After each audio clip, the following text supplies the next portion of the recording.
Man, you already know we gotta talk about it today, man. That Daredevil. Let's get it. What's good, y'all? It's your boy Cozy Movies, man, aka Cozy Cinema. Today we're here to do another Cozy TV, television, whatever you want to call it, episode review. And today we're here to do the premiere of Daredevil Born Again Season 2. That premiered last night on Disney Plus, and we want to get right to it. The episode was called The Northern Star. So, yeah, man, let's get right to talk about this bad boy. And start off right to it, man. I liked the episode. I thought it was a good, solid, introduction to the, new season. Even though I wouldn't say it was nothing like, compared to season 1 for Born Again, how I started with the first episode, I think that was more like impactful, emotional, all that, of course, what we saw from the first episode of last season. But this one was still cool, getting back and right into it right off after it happened for the last events of season 1. So it's a cool introduction to Daredevil again, seeing him in a black suit, which is awesome, by the way. Hello, aura. But yeah, man, I thought overall it was a good, solid episode. I like some things they set up in this episode, moving along forward for the rest of the season. First thing I want to get off to is this BB report. I'm not gonna lie to you guys. I'm kind of getting tired of that shit. I don't care to you, bro. I'm not really caring about the BB report, even though I know it's really part of what's going on with the narrative of the whole entire season and the storyline. So like it has to be there. I get it, but I'm not gonna lie to you. I'm just getting annoyed at the BB report just cutting on every time during at like a serious moment, or you think you got to get into a serious moment, and next thing you know, you got this little BB report going around. But one thing I did like and saw in the BB report is seeing the new Avengers Tower. You know what I'm saying? Like I said, I like how this season is actually trying to connect with the actual current MCU and everything, which I'm actually looking forward to and actually like. I didn't like how it was kind of like trying to brush off being separate from the MCU, even though it's literally happening right in the same events. So I like how they're kind of getting into including the actual events in the MCU into the show, and hopefully like when we get into actual movies and projects in the MCU, we get stories and connectivity that's going on in Daredevil Born Again. So I like that for sure. And as you can see with Karen and Matt right here, man, they're still trying to get their lovey dovey off while they're being hunted still by Wilson Fisk and his squad, AFVTA, if I'm not mistaken. I forgot how the name was, but the 100 Diamond Vigilantes and all that, and pretty much they're hired them where they are with the authority. So and they're hiding out while also trying to rekindle their little relationship that they had going on before. So I thought that was okay. But one thing I would say about this show in this episode was the cinematography. I did not mess with it a whole lot. I think the lighting was a little too much, a little too bright. I'm not gonna lie to you, but other than that though, it wasn't as bad as I thought it would be. Cool seeing Heather with her fine ass back in the show, man.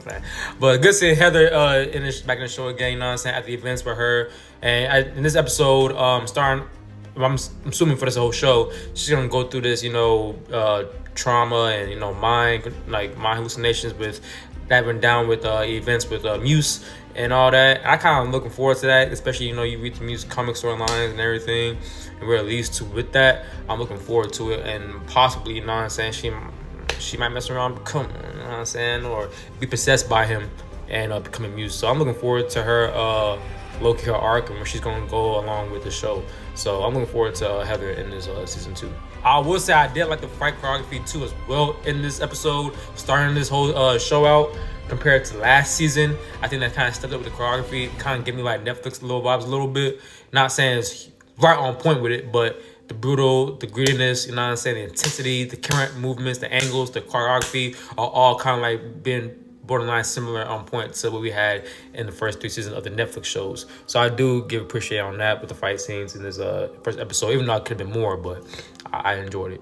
I like seeing Matthew Lillard though in the show. I like Matthew Lillard, bro. He's dope. I actually like his character. Is really interesting. You don't really know what he truly is yet as far as like what his purpose is in the show, but obviously he works for the government in my opinion. He's working with Dave Fontaine, and at one point in the show a guy taking a phone call from her, pretty much taking the authority, like, all right, we're gonna work with Mr. Fisk. So obviously they got a little something going on with her and Fisk, which I like the connection involved in the MCU. Like, we finally got Dave Fontaine mentioned in the show because it's all in New York, like what the freak. So I'm glad that we're getting these connectivities that were going on in the MCU moving forward, and who knows, she might be building up a new set of Thunderbolts team probably, because as you can see, my boy Bullseye coming in at the end of the episode, man, and it's kind of weird how like he knows where he was at. So like maybe like Fontaine is trying to work with old boy Bullseye and probably working her way up to make a team of Thunderbolts or a new team, whatever, after she just made a new Avengers team. So we'll see. But overall, like I said, though, this is a good episode where it just sets things up for what we're looking forward to the rest of the season and possibly moving forward to like further MCU projects. And like I said, with the connectivity and all that, man, which I'm liking right now. That's one thing that I didn't do last season, to be honest with you. So, and who knows, we might mess around and get little connections going on, moving on to a brand new day. So I'm looking forward to that. And yeah, man, like I said, I like the new additions to the show with, like I said, Matthew Lillard, and then you got Devontae. Even though we didn't see her, but her name was mentioned, so I'm looking forward to see her in the show as well if she is popping up.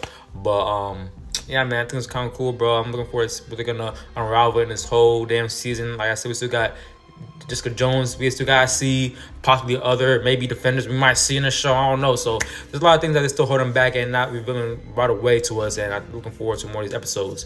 So if I give a grade for this episode, I'll give it a solid B. You know what I'm saying? Nothing too crazy, nothing too wild, but it's a good solid episode I can get through. I enjoyed. I didn't get tired of it. Only thing that I probably like but my grade down was because of the BP report. But other than that, though, man, it's a cool, solid episode of Daredevil. See him in action, see him in the suit, and set things up for the further of the season. And it's getting darker, so I'm freaking with it, and I'm freaking with the connections with the MCU, man. Other than that, it's your boy Cozy Movies, man, aka Cozy Cinema. This was Daredevil Season 2, Episode 1, The Northern Star. Looking forward to y'all when I talk about Episode 2 and 3 next week, because next week they are dropping 2 episodes. So, yeah, man, stay cozy watching movies, stay cozy at the movies, and stay cozy watching TV. We out, man. Peace.